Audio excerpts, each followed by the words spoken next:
जीवन का लक्ष्य क्या है, इस संबंध में वो विचार नहीं कर पाते।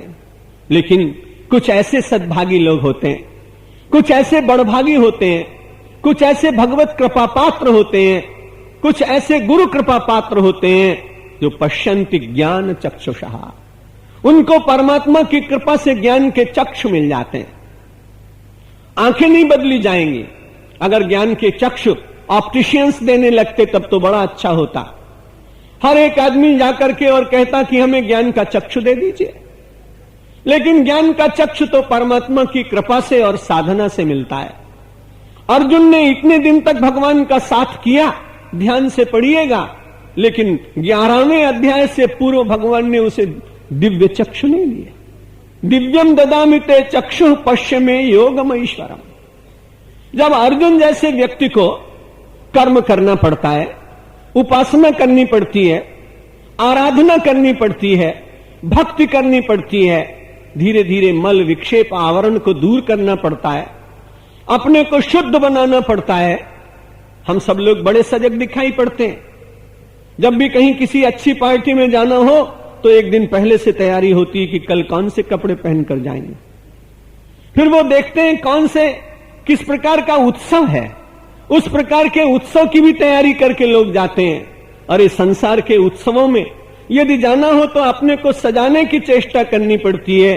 और ये परमात्मा का दिया हुआ ये मानव जीवन संपूर्ण महोत्सव है। इस संपूर्ण महोत्सव को सजाने के लिए मानव को सत्वगुण को अपने भीतर धारण करने का पहले प्रयत्न करना चाहिए। यदि सत्वगुण आ जाएगा तो उसके बाद धीरे धीरे धीरे धीरे ये जो गुणातीत अवस्था है उसको भी व्यक्ति कभी प्राप्त कर लेगा।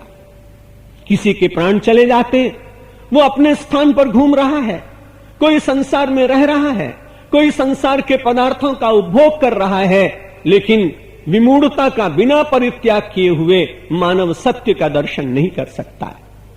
आपके घर में बहुत अच्छी बात है कि आपने बेल्जियम से लाकर के बहुत अच्छा एक मिरर लगाया हो, उसमें आप बिल्कुल ज्यों के त्यों दिखाई पड़ते हो।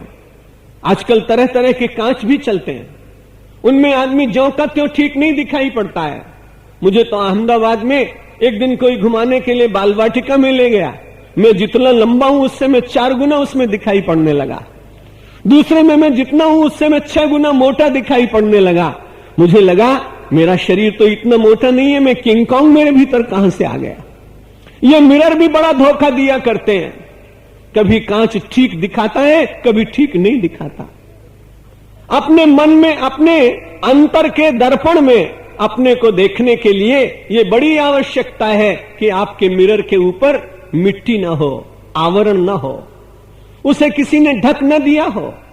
मन के अंतर के उस दर्पण को स्वच्छ करने के लिए गीता का स्वाध्याय, प्रातःकाल ध्यान, नित्य संध्या, अपने आसपास पड़ोस के गरीब लोगों के भीतर नारायण समझकर उनकी सहायता और सेवा करना, इससे धीरे धीरे जो अपना मन रूपी मुकुर मलिन हो गया है, उसमें राम रूप दिखाई नहीं पड़ रहा है, उसमें आत्मा का दर्शन नहीं हो रहा है। और आत्मा का दर्शन न होने के कारण केवल देह दर्शन करते करते मेरी और आपकी बुद्धि कई बार विमूढ़ावस्था में चली जाती। और जब आदमी विमूढ़ होता है तब यह बड़ी विचित्र बात है कि वो ठीक से पहचानता ही नहीं कि क्या हूं मैं।